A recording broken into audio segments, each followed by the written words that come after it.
Oke, Mbak. Menarik nih. Mm, Soal NFT yang mulai juga masuk ke Indonesia, banyak yang Iya, mulai interest nih sama betul. NFT. Termasuk kemarin tanggal 22 sampai 26 Maret, Mm. itu karya-karya NFT sempat ditampilin nih Mbak di toko Oh, mall NFT Gallery di mm-mm. Jakarta Sneakers Day. Wah, ini Oh. kumpulan anak-anak hits biasanya di sini nih Ya Mbak. betul. Nah, Hype gak banget deh. disangka-sangka nih, peminatnya cukup banyak nih Mbak ke Mm-mm. NFT-nya. Menurut Mbak Joyce Hmm. kenapa sekarang kira-kira NFT itu populernya gara-gara apa sih Mbak? Apa sih yang unik dari dia nih? Oh, nah itu memang banyak hal positif nih misal kalau menurut aku ya dari keberadaan Mm-mm. NFT ini. Terutama yang sekarang ini kan dia kepakainya pada bidang seni. Tapi udah belakangan ini dia juga bisa untuk ini Mel untuk apa? Amal. Amal. Mengumpulkan amal ya apa misalnya kita mau lelang terus dijual NFT-nya terus kita Oh, racing fund gitu Mir. oke. Racing fund tuh bisa gitu. Nah kita menurut aku sih kemarin kan dia baru dua tiga tahun terakhir ini karena tidak terlepas dari ya kita pandemi ini Mir. Mm-mm. Pandemi kan kita membatasi gerak ya apalagi kan Iya. fisik kita nggak boleh kemana-mana. Tapi dalam sisi lain itu yang namanya digitalisasi itu kan berkembangnya pesat sekali Mir. Ini Hmm. teman-teman berasa banget deh nih berbagai bank digital itu eh, muncul lebih cepat Iya. produk-produk digital termasuk si NFT ini. Nah ini Oke. menurut aku sih nanti akan terus berkembang. Kita nggak tahu ya perkembangannya seperti apa, tapi yang namanya produk baru, inovasi baru dan sudah menimbulkan beberapa apa manfaat yang banyak gitu. Itu pasti akan berkembang terus. Nah, ini momennya pas banget nih Mir. Ketika kita pandemi, terus kita belajar banyak soal digital. Lalu juga ada yang kemarin itu ada yang di toko mall NFT Gallery itu juga pas banget momennya gitu. Kita lagi nggak bisa Iya. kemana-mana, tapi kita bisa cuci mata juga di situ, ya kan? Oke. Tapi tetap Mir, persyaratannya apa punya kuota. Kuota ini jadi barang paling penting sedunia, Paling Mbak. penting Mir, jangan dilupakan itu. Oke. Oke, oke, menarik. Karena teknologi yang semakin berkembang pesat juga ya, Mbak. Nih, barang Betul. barang yang dianggapnya masih unik lah NFT ini Oh, belakangan ini. dan semua orang pengen tahu gitu loh. Apa sih? Apalagi Mm-mm. setelah kemarin itu di kita kan udah hype si Gozali yang jadi tiba-tiba dia punya uang banyak karena dia bisa Iya. menjual fotonya. Gozali bisa, masa gua nggak bisa? Pasti gitu kan teman-temannya. Dia jual Padahal memang apa nggak nih? bisa beberapa orang. Mau jual apa nih? Nggak semua seberuntung Gozali dengan selfie-nya Hmm, ya, Mbak. betul. Nah, tapi kan unik juga tuh Mbak soal Gozali dan beberapa karya NFT yang katanya, wah terjualnya dengan harga yang fantastis nih Mbak, Mm-mm. sangat-sangat mahal.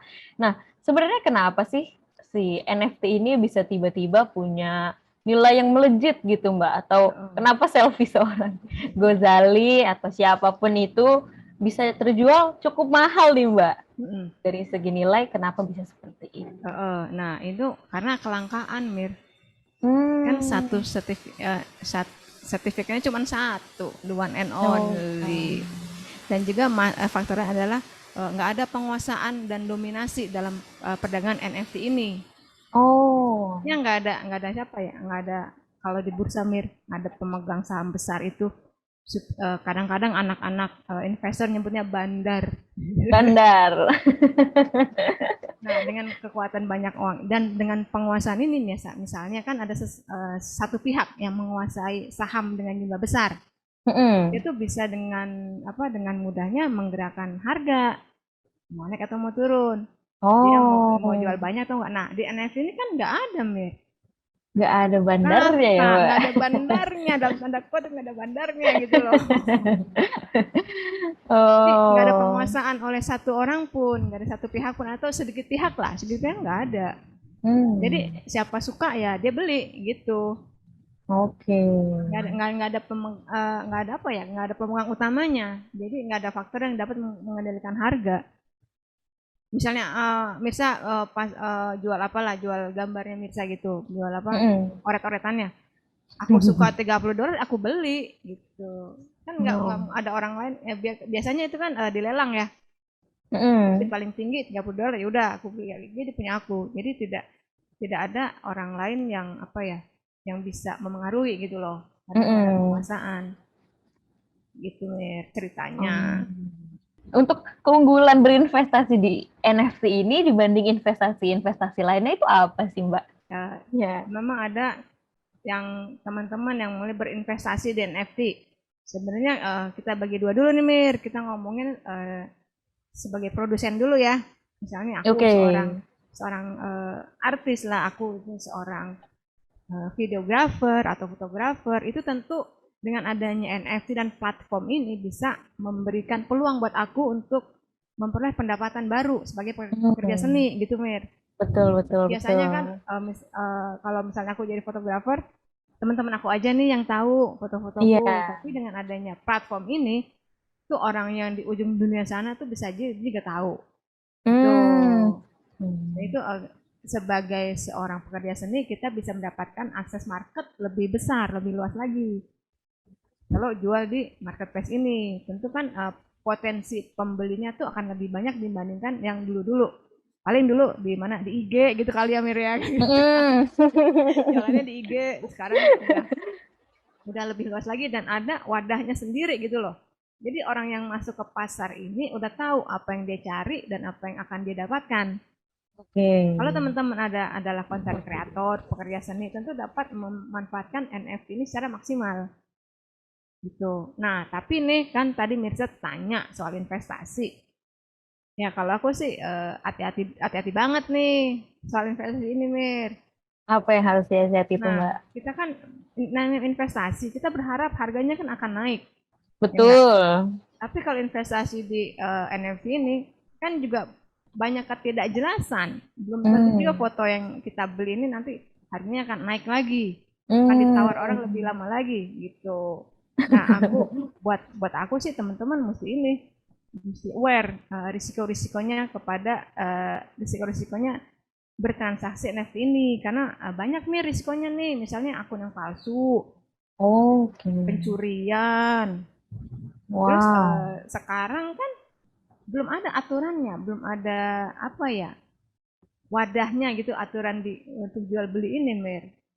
Jadi Apalagi di Indonesianya ya, Mbak. iya, oh, oh. Nah, jadi teman-teman harus benar-benar berhati-hati nih kalau emang mau investasi NFT Hmm. gitu.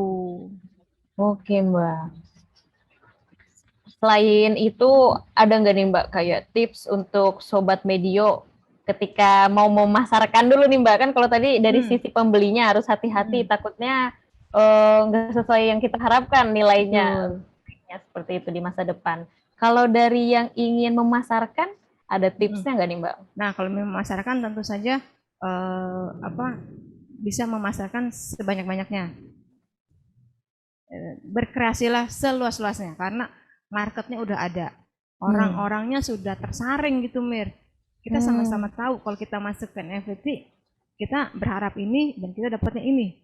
Gitu. Kita Hmm. sama-sama tahu kita pengen produk-produk digital gitu. Hmm. Jadi teman-teman yang sebagai penjual ini benar-benar bisa bisa banget memanfaatkan dan belajar banyak soal digitalisasi ini, soal bagaimana kita memonetisasi dan mendigitalisasi produk-produk kita Hmm. gitu. Tapi yang buat investasi nih, aku wanti-wanti banget ya sama teman-teman nih.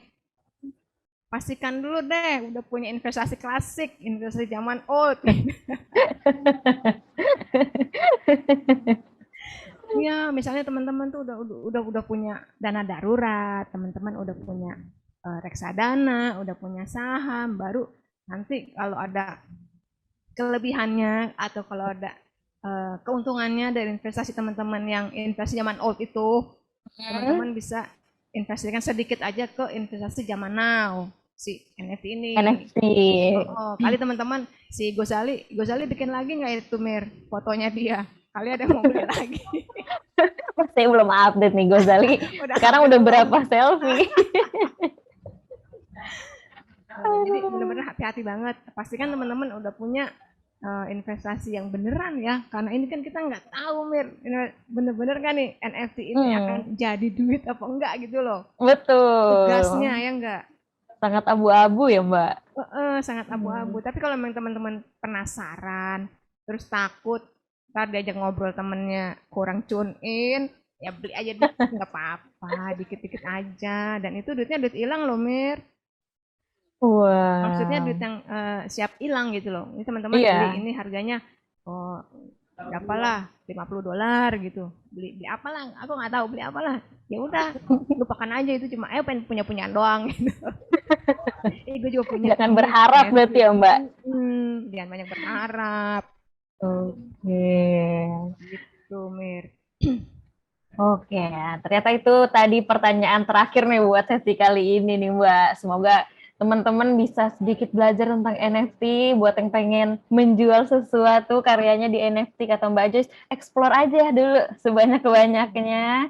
Sementara buat yang mulai berinvestasi, tertarik berinvestasi, boleh, tapi dipastikan dulu udah ekspor investasi yang zaman old-nya dulu ya Mbak.